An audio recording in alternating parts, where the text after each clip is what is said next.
My name is Lillian, and for 30 years, I lived what I thought was a perfect life. Our big house just outside the city limits was my haven, a place where happiness seemed to bloom endlessly. My husband, Tom, was my rock. Our son, Jake, was the light of our lives, a budding football star at his college.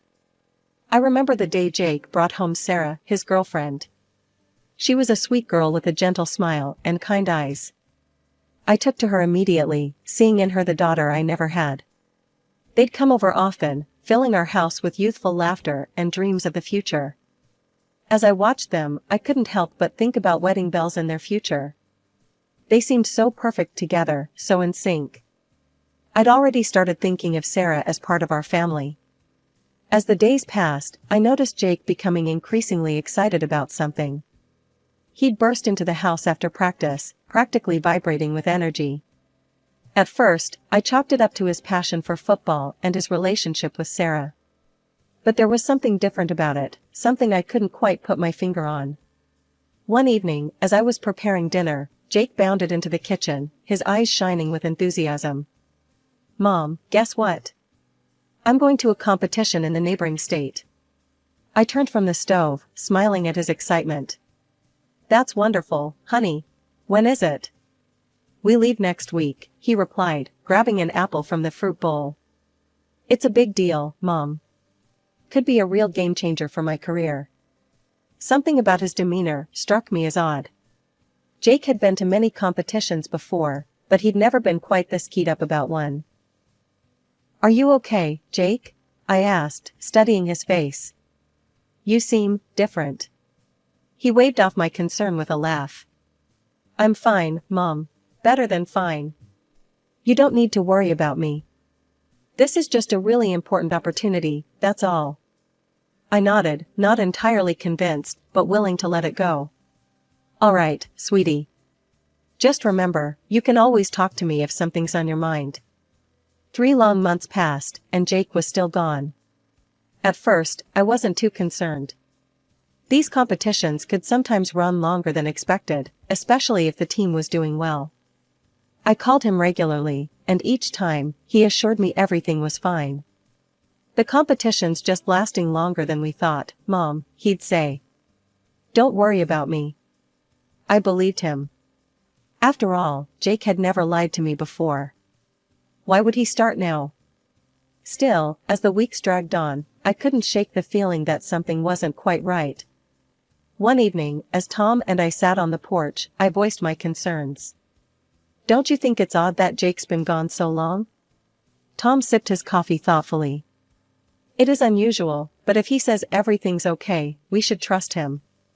He's a grown man now, Lil." Finally, after 3 months, Jake returned. But the bombshell he dropped on us was nothing I could have prepared for. "Mom, Dad," he announced one evening, "I've decided I want to live separately. I'm going to rent an apartment." I exchanged a surprised look with Tom. This was unexpected, but not entirely unreasonable. Jake was an adult, after all. "If that's what you want, son," Tom said, "we support your decision." I nodded in agreement, albeit with a hint of sadness. Our baby was really growing up. "Just know you're always welcome here, Jake." Over the next few weeks, Jake rarely visited. Instead, he'd send messages, often asking for money. Each time, I'd transfer the funds, hoping it would help him become more independent. I tried to ignore the nagging feeling that something had changed in our relationship. Then came the phone call that would turn our world upside down. "Mom," Jake's voice crackled over the line, "I'm coming over tonight. I've got some important news to share. And I won't be alone." My heart leaped with excitement. Could it be? Were Jake and Sarah finally taking the next step? "That's wonderful, honey," I exclaimed. "I'll cook up a special dinner for us all." As I hung up the phone, I turned to Tom with a wide grin. "I think our boy's finally going to make it official with Sarah." Tom chuckled, pulling me into a hug. "Well, it's about time. They make a great couple." I spent the rest of the day in a flurry of activity, preparing Jake's favorite dishes, and setting the table with our best china. This was a momentous occasion, and I wanted everything to be perfect. As evening fell, I heard a car pull up in the driveway. My heart raced with anticipation as I smoothed down my dress and went to open the door. But the sight that greeted me was nothing like what I had expected. Jake stood there, all right, but the woman by his side wasn't Sarah. This girl was a stranger, strikingly beautiful, dressed in bright, provocative clothing that seemed out of place for a family dinner. "Mom," Jake said, his voice oddly flat, "I'd like you to meet Veronica, my wife." The world seemed to tilt on its axis. This couldn't be happening. It had to be some kind of cruel joke. But the defiant look in Jake's eyes and the smug smile on Veronica's face told me it was all too real. We all moved to the dining room in a daze. As we sat down at the table I'd so carefully prepared, I couldn't stop staring at Veronica. She was beautiful, yes, but there was something cold in her eyes that made me uneasy. Jake, seeming oblivious to the tension, launched into a description of their wedding. "We had an amazing ceremony at that new upscale venue downtown. You should have seen it, Mom. The flowers, the music, everything was perfect." Each word felt like a knife twisting in my heart. "How could you celebrate your wedding without the people closest to you?" I asked, fighting back tears. Jake's face hardened. "The closest person to me is my wife," he declared. "I want to make her happy." Veronica raised her head, a smug smile playing on her lips. Jake continued, his voice softening slightly. "Veronica's parents abandoned her years ago. Her grandmother raised her, but she passed away recently. I didn't want Veronica to feel lonely at our wedding, so we decided not to invite any relatives. We celebrated with just our friends." I sat there, trying to process this information. Then a thought struck me. "Jake, what about Sarah? What happened with her?" Jake shifted uncomfortably in his seat. "I left her," he mumbled. She cheated on me." I couldn't believe what I was hearing. Sweet, kind Sarah, cheating? It didn't make any sense. Trying to understand more about this woman who had suddenly become part of our family, I turned to Veronica. "So, Veronica," I began, attempting to keep my voice steady, "where are you from originally?" Veronica's eyes narrowed slightly, but she remained silent. Undeterred, I pressed on. "What do you do for a living? Are you working somewhere at the moment?" Again, Veronica avoided answering, her lips pressed into a thin line. "Perhaps you could tell us a bit about your interests? What do you like to do in your free time?" I tried once more, desperation creeping into my voice. At this, Veronica abruptly stood up. "I'm not obliged to discuss my personal life with outsiders," she announced haughtily. "We're leaving." Without so much as a thank you for the dinner, she strode towards the door. Jake jumped up to follow her, pausing only to ask me to pack some food for them and transfer money for their honeymoon. As the door slammed behind them, Tom and I sat in stunned silence. The next day, still reeling from the previous night's events, I decided to call Jake. I needed answers, needed to understand what was going on. But when the call connected, it wasn't Jake's voice I heard. "Jake's busy right now," Veronica's cold voice came through the speaker. "He can't talk. But you can send money for our honeymoon to his card. We have nothing else to discuss with you." The line went dead. I stood there, phone in hand, shock giving way to a deep, aching sadness. What had happened to my sweet boy? And how had this woman gained such control over him? With a heavy heart, I transferred several $1,000s to Jake's account. It was all I could do, the only way I could still feel connected to my son. Weeks passed, and life settled into an uneasy rhythm. Tom and I tried to come to terms with Jake's sudden marriage, but the silence from our son was deafening. Then, out of the blue, my phone rang. It was Jake. "Mom," he said, his voice brimming with excitement. "I've got amazing news. Veronica's pregnant. We're going to have a baby." My heart leaped. A grandchild. Despite everything, joy surged through me. "Oh, Jake, that's wonderful news." "Yeah, it's great," he continued, his tone shifting slightly. "But, we need some help. Preparing for a baby is expensive, you know? I transferred a substantial amount to Jake's account, my heart full of hope.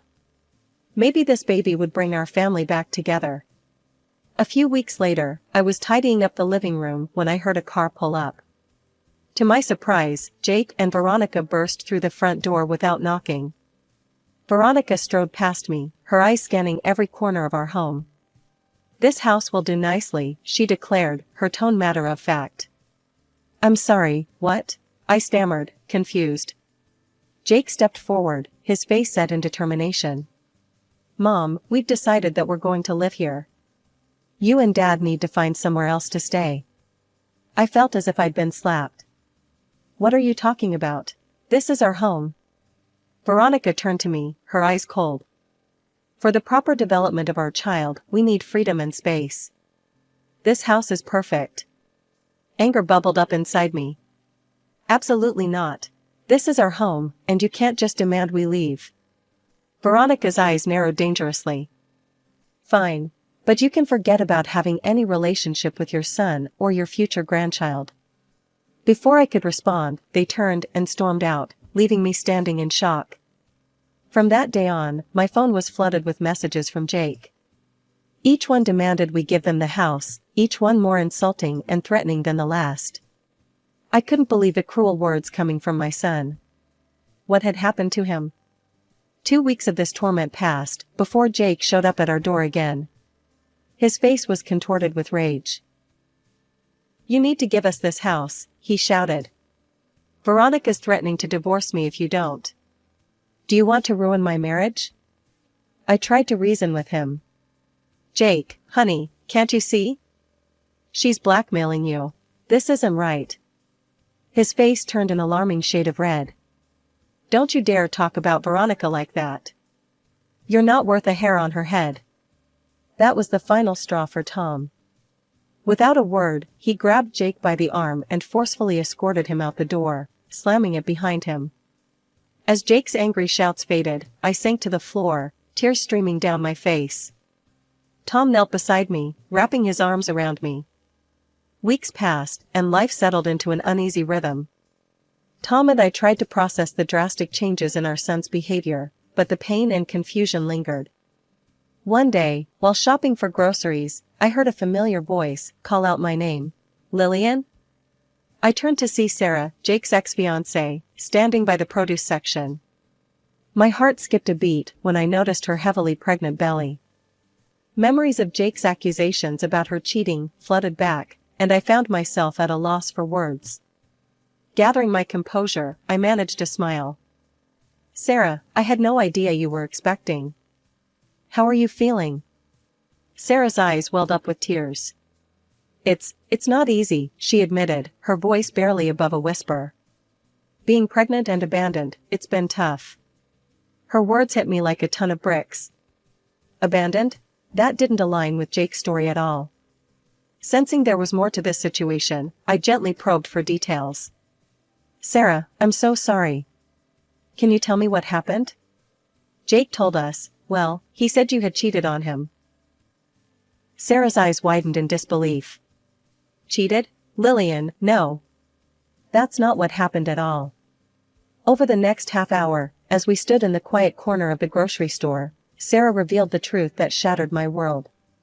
"Jake didn't go to any sports competition," she explained, her voice trembling. "He met a girl online and went to meet her in another state. He was gone for 3 months, remember?"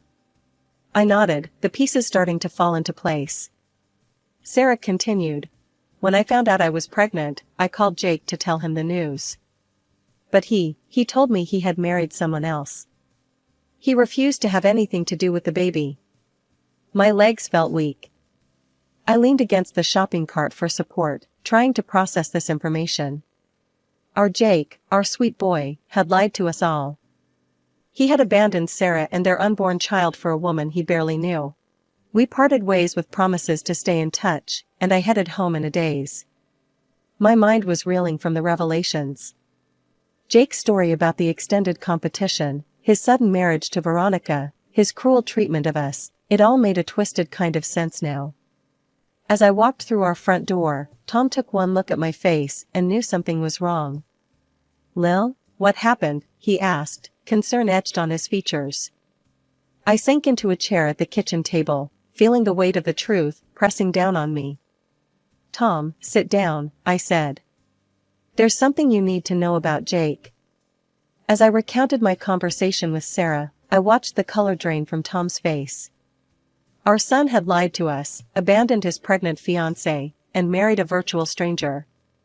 In the days following my encounter with Sarah, Tom and I had many long, difficult conversations. We both felt a deep sense of responsibility towards Sarah and her unborn child, our grandchild. We need to help her, Tom, I said one evening. She shouldn't have to go through this alone. Tom nodded in agreement. You're right. Let's reach out to her. When we approached Sarah with our offer of support, she initially refused, her pride and hurt evident in her eyes. But as the weeks passed and we gently persisted, she eventually accepted our help.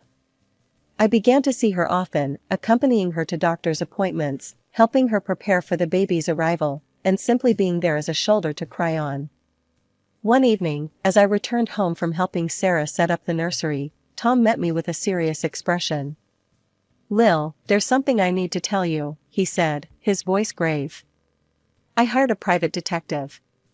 I stared at him in shock. You did what? Tom sighed heavily.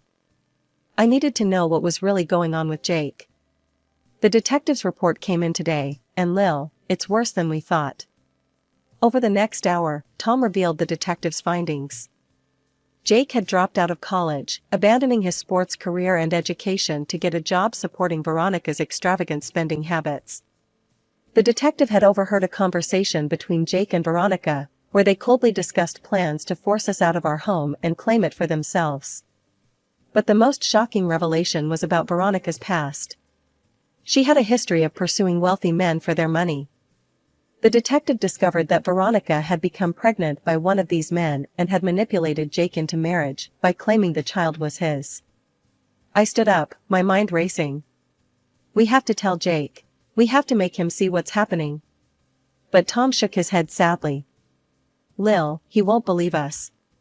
You've seen how he is now. If we try to tell him, he'll only push us further away. As much as it pained me, I knew Tom was right. Jake was so under Veronica's influence that any attempt to reveal the truth would likely backfire. What do we do, then? I asked, feeling helpless. Tom took my hand in his. For now, we focus on Sarah and the baby. They're the ones who truly need us right now. I nodded, fighting back tears. You're right. Sarah needs us, and that baby, our grandchild, they're innocent in all of this. As we sat there, processing all we had learned, I couldn't help but feel a mix of anger, sadness, and fear for Jake. But I also felt a renewed sense of purpose. We might not be able to help Jake right now, but we could be there for Sarah and her baby. And maybe, just maybe, by showing Jake what real love and support looked like, we could eventually break through to him. Just when Tom and I thought things couldn't get any worse, we woke up one morning to find our house defaced with cruel, insulting graffiti. Greedy oldsters, selfish bastards, and other hurtful words were spray-painted across our walls in angry red letters. Shocked and hurt, we immediately called our neighbor across the street, who had outdoor security cameras. We watched the footage with heavy hearts, witnessing our own son vandalizing our home in the dead of night. The sight of Jake, sneaking around like a common criminal, left us speechless. We didn't confront Jake about the graffiti. Instead, we quietly painted over the hateful words and put our house on the market. Within weeks, we had sold our longtime home and purchased a new one, not far from where Sarah lived with her newborn son, our grandson. The day Sarah brought little Thomas home from the hospital was bittersweet. As I held that tiny bundle in my arms, my heart swelled with love and broke simultaneously. This was my grandson, Jake's son, yet Jake wanted nothing to do with him. Weeks passed, and we settled into our new life. Then, out of the blue, my phone rang. It was Jake, calling from an unfamiliar number. "Mom," he shouted, his voice filled with rage. "What the hell is going on?" I went to the house and there are strangers living there. They threatened to call the cops on me. I took a deep breath, steeling myself. Why did you go there, Jake? To vandalize our home again? There was a moment of stunned silence on the other end. That's right, I continued, my voice steady. We know it was you. We sold the house, Jake. And we've cut you out of our lives. Jake's shock quickly turned to anger. You can't do this to me, he yelled. Veronica might leave me because of you. I'll never see my son. I couldn't help but laugh, a sad, hollow sound. Oh, Jake. That child isn't yours. Veronica lied to you. What are you talking about? He sputtered. We hired a private investigator, Jake.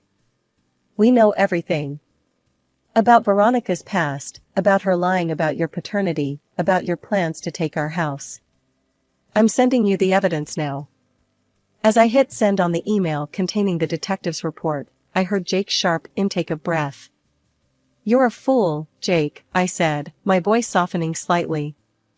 You abandoned Sarah and your real son for a woman who's been lying to you from the start.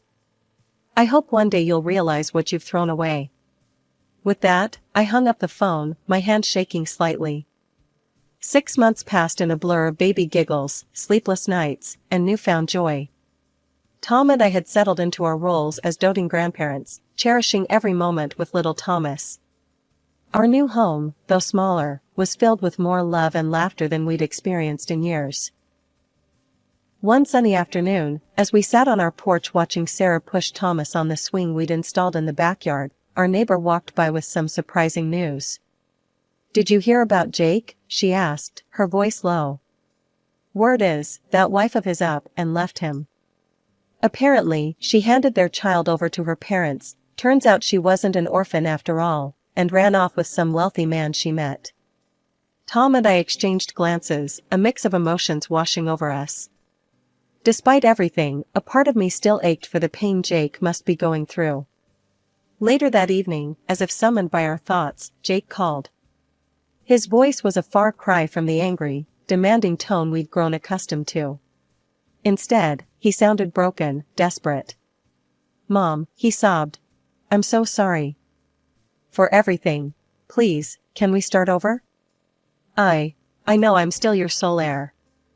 I can change, I promise. I closed my eyes, feeling a familiar ache in my chest. Oh, Jake, I said softly. I'm sorry you're hurting. But you need to know, your father and I have changed our will. Everything we have will go to Thomas, your son, the one you abandoned. Jake's sobs turned to shouts. No. You can't do that. I'll go back to Sarah, we can start over. Goodbye, Jake, I said firmly, and ended the call. Tom found me on the porch swing a little while later, staring out at the setting sun. He sat beside me, taking my hand in his. You okay? He asked gently. I nodded, squeezing his hand. I am.